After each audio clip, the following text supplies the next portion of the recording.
Dentro de la medición tenemos distintos sistemas, pero nosotros nos vamos a centrar en el sistema internacional SI. El SI utiliza estas unidades que ustedes están viendo acá en el gráfico, ¿sí? Las más habituales son las magnitudes de masa, que la vamos a medir en kilogramo, la longitud, que la vamos a medir en metro, y el tiempo, que lo vamos a medir en segundos, ¿sí? Paralelamente a esto, tenemos que saber que hay dos tipos de magnitudes: la magnitud escalar y la magnitud vectorial. La magnitud escalar es aquella que queda completamente determinada con un número y sus unidades. Y ejemplos de este tipo de magnitud son la temperatura, ¿sí? Uno, cuando habla de temperatura y por ejemplo quiere decir 10 grados centígrados, ya se entiende con solamente dar un número, es decir 10, y la unidad correspondiente, que en este caso es grados centígrados. En cambio, hay otro tipo de magnitudes, que son las magnitudes vectoriales, que además de un número y sus correspondientes unidades, se deben especificar sentido y dirección.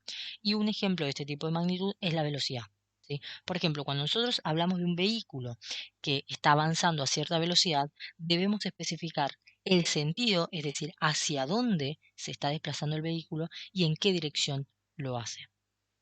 Además, las medidas no siempre las tenemos en las unidades del SI, ¿sí?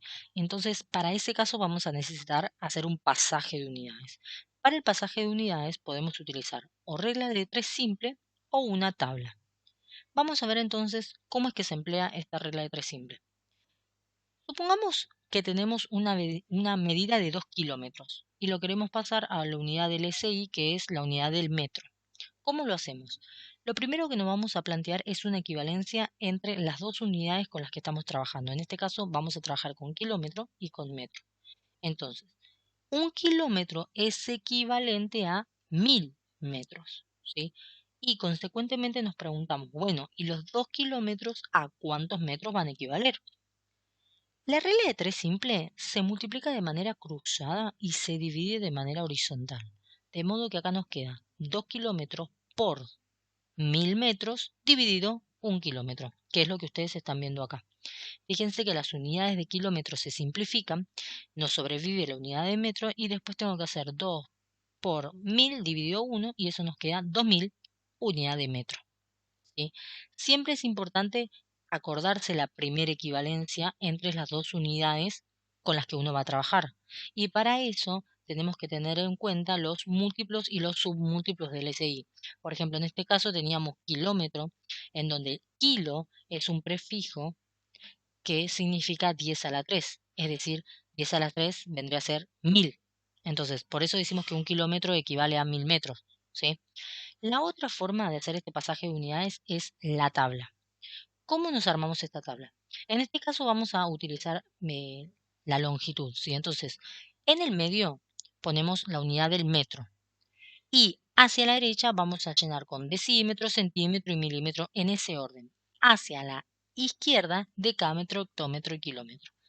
¿Por qué en este orden? Bueno, porque si nos vamos y nos fijamos los múltiplos y los submúltiplos del SI, fíjense que si yo quisiese ubicar decímetro, decímetro tiene un prefijo deci, que cuando voy a esta tablita nos dice que el prefijo deci tiene un factor de 10 a la menos 1.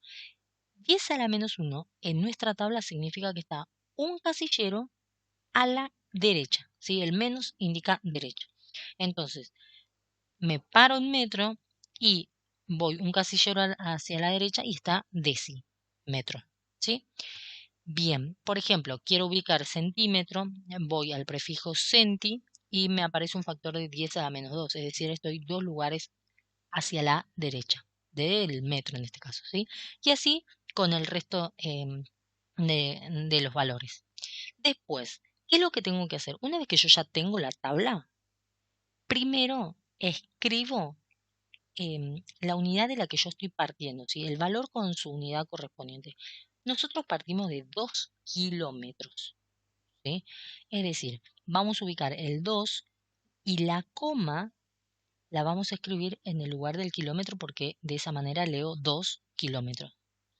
Ahora, esta coma lo que va a hacer, se va a mover hacia la unidad a la que queremos llegar.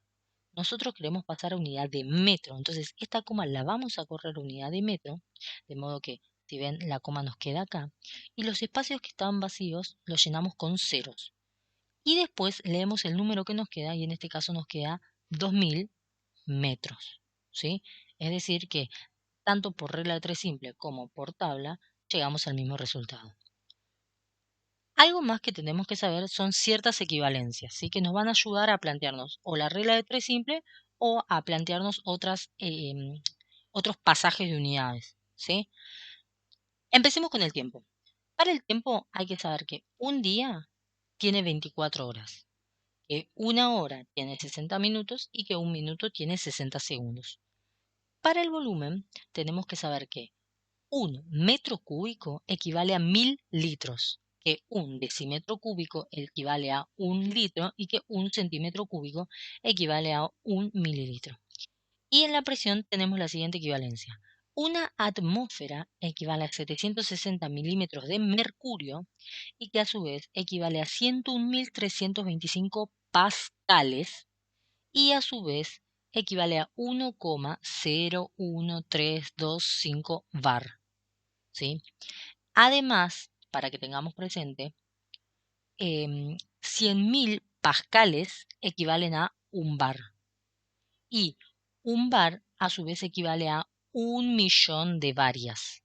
¿Sí? Después, para la temperatura, nosotros podríamos decir que hay distintos tipos de unidades para la temperatura. Las más habituales son las Kelvin y grados Celsius. Entonces vamos a necesitar tener las ecuaciones de cómo pasar tanto de grados Celsius a Kelvin como de Kelvin a grados Celsius. Esta primera ecuación que ustedes están viendo acá representa el pasaje de grados Celsius a Kelvin, ¿sí? En donde lo que nos dice es que si acá ponemos el valor de grados Celsius y le sumamos 273,15, vamos a obtener su correspondiente equivalencia en Kelvin. Y en esta que es el pasaje de Kelvin a Celsius, nos dice que si ponemos el valor en Kelvin y le restamos 273,15, vamos a tener su correspondiente equivalencia en grados Celsius.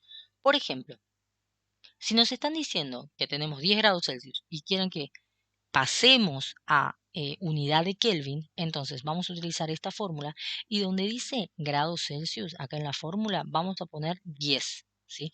De manera que nos queda 10 más 273,15 y eso nos da la equivalencia en Kelvin que es 283,15. Y si no, nos pueden dar, por ejemplo, que la temperatura es 73,15 Kelvin y nos piden que pasemos unidad de grado centígrado. Entonces, este valor lo reemplazamos en esta parte de la fórmula y nos queda que 73,15 menos 273,15 da un resultado de menos 200 grados Celsius. Es decir, que 73,15 Kelvin equivale a menos 200 grados Celsius. ¿Sí?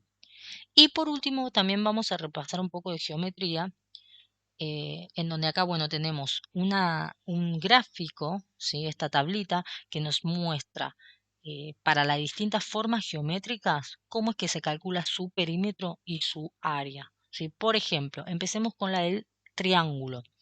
El triángulo tiene un perímetro que se mide como lado más lado más lado. ¿Sí? Y el área se mide como base por altura dividido 2. El cuadrado tiene un perímetro que se calcula como 4 veces el lado, es decir, 4 por lado. Y el área se calcula como lado por lado, es decir, como lado al cuadrado. Y así con el resto de las figuras.